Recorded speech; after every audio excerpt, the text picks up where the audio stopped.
समृद्धी, नमस्कार. आपल्याला नुकताच आता 10वीचा रिझल्ट लागलेला आहे. किती मार्क्स मिळाले? मला आज जो 10वीचा निकाल लागलेला आहे त्याच्यामध्ये 99.30% मिळाले आहेत. या यशामागे तू कोणाला श्रेय देशील? या यशामागे नक्कीच माझ्या आईवडिलांना मी श्रेय देईन. तसेच माझ्या आजी आजोबांना देईन. माझ्या आजोबांची खूप इच्छा होती की मला 10वीमध्ये सुयश प्राप्त व्हावं आणि ते मी मिळवलं, त्याचा मला आनंद आहे. आता पुढील करिअरची दिशा कशी असेल? पुढे मला सायन्समध्ये करिअर करायचं आहे. सायन्समध्ये उच्च शिक्षण घ्यायचं आहे. पुढे माझी JEE प्रिपरेशन करण्याची इच्छा आहे आणि त्याच्यानंतर मला UPSC अटेम्प्ट करायची आहे आणि IAS ऑफिसर व्हायचं आहे.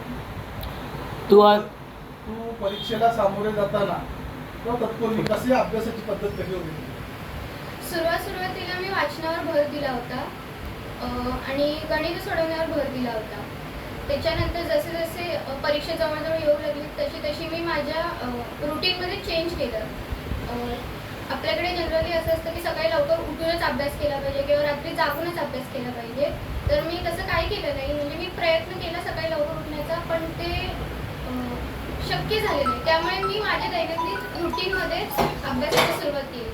सकाळी 8 वाजल्यापासून सर्वात प्रथम सकाळी वाचन करायचे. सकाळचा पूर्ण वेळ मी वाचनाला द्यायचे आणि सायन्स आणि गणित यासारखे जे आपल्याला थोडे क्लिष्ट विषय वाटतात त्यांच्या तयारीसाठी मी सकाळचं सत्र ठेवायचे. त्याच्यानंतर शाळेतून आल्यावर मी सर्वात पहिलं पूर्ण लिखाण करून घ्यायचे.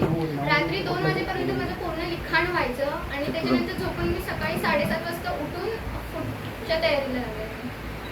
तुला चतुरंगचं काय फायदा झाला का? त्यामध्ये तुझी सिलेक्शन झालं होतं, तू चुकून त्या ठिकाणी गेली होती. यावर्षी चतुरंगच्या निवासी वर्गासाठी माझं सिलेक्शन झालं होतं आणि त्याचा मला नक्कीच खूप फायदा झाला. तिथे जे आम्हाला शिक्षक आले होते ते मॉडरेटरपासून ते पेपर सेटरपर्यंत होते. त्यामुळे त्यांनी आम्हाला शिक्षकांची मानसिकता कशी असते, पेपर ते कसं तपासतात, त्यांच्या सायकॉलॉजीनुसार आपण पेपर कसा लिहायचा किंवा छोट्या छोट्या क्लुप्त्या सांगितल्या.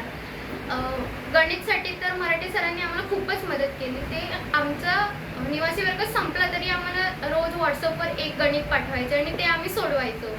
आणि सगळ्याच शिक्षकांनी आम्हाला खूप मदत केली. माझे शाळेतले शिक्षक असू देत किंवा चतुरंगचे शिक्षक असू देत, माझे आई वडील असू देत, ते सर्वांनीच मला अभ्यासात खूप मदत केली.